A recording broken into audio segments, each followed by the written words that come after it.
Hi, I'm Tony Yang. I'm running for Solano Community College Governing Board Trustee Area 4, which is the longest name I can think of in local political office. It doesn't fit the form.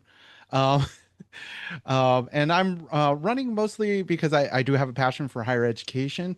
And I think we need change in on the community college board as well.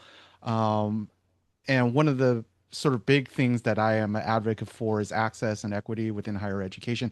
And providing that locally, I think, is a equally important topic, a very timely topic. We live in Solano County.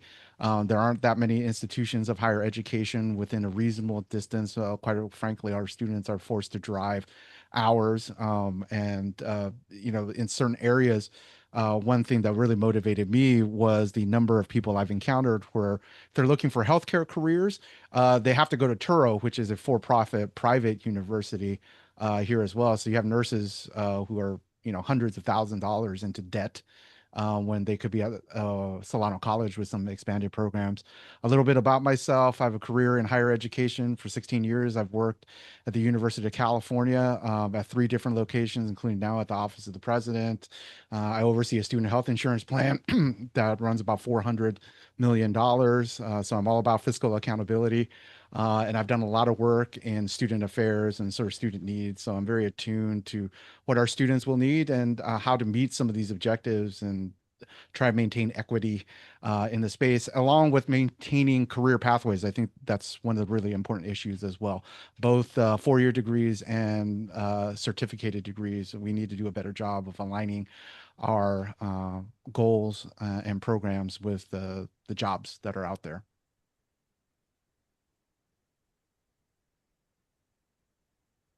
Excellent timing. Okay, so let's go ahead and set the timer. 5 minutes.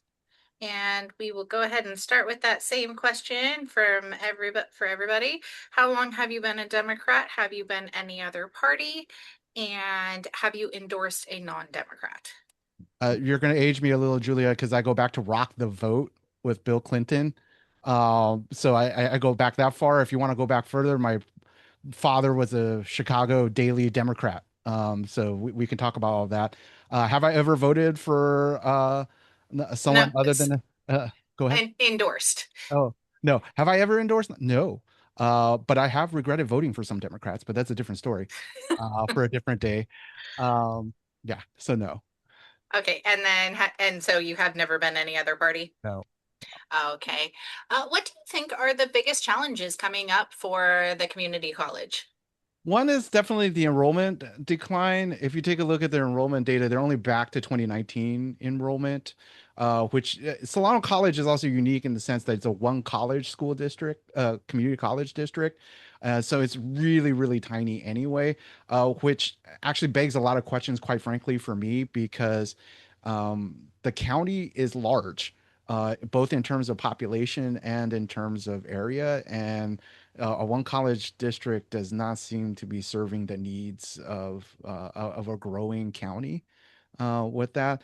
The other challenges are the typical ones where how are you matching jobs with your career education? I think there's a huge opportunity, given my background in healthcare, to align some of that work with health.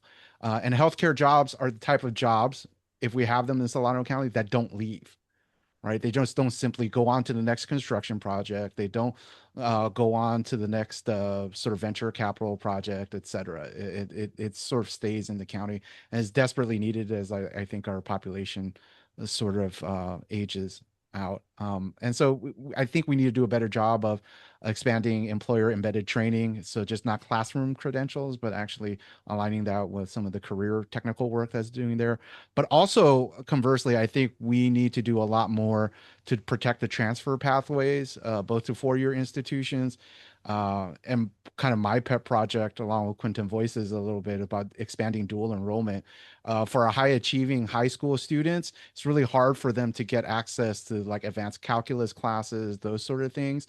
I remember when I was a high school student, I finished my calculus a year early, but I could go to a community college in Santa Clara, very easily and take college classes because that's a 15-minute drive. We have some real issues here when we're talking about getting some of our best and brightest into some of those classes locally before they go off and we send them off to like a 4-year institution.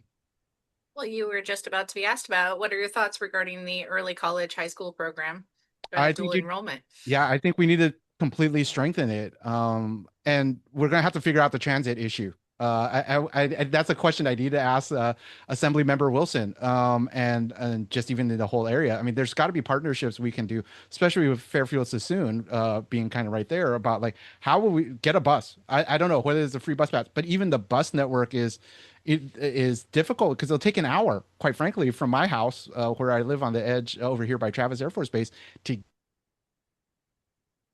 get to a location. I know there are satellite locations, but there are some of these really vexing issues. One of my solutions would be build some housing there, but that's another conversation.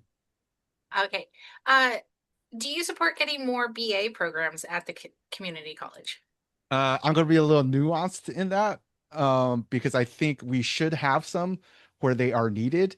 Uh, there are other areas where, given my employment, I probably would hold back a little bit. The real problem isn't necessarily the BA programs. People think that it's just one pot of gold or something, and if I get some, other people lose.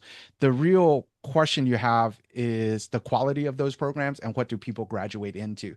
So if you're going to start a BA program, it needs to be adequately supported. And I think that's the sort of conversation where you would start. Right. And there are certain places where I would think, like for a bachelor's of science in nursing, definitely, right? That's not a problem. We already have one there. But in other fields, you kind of really look at where the need is and where you can kind of really support it because you need the faculty to do some of this stuff. And if you don't have enough faculty, and we're short on faculty, you're going to start having problems with the quality of the educational experience for these students. Okay.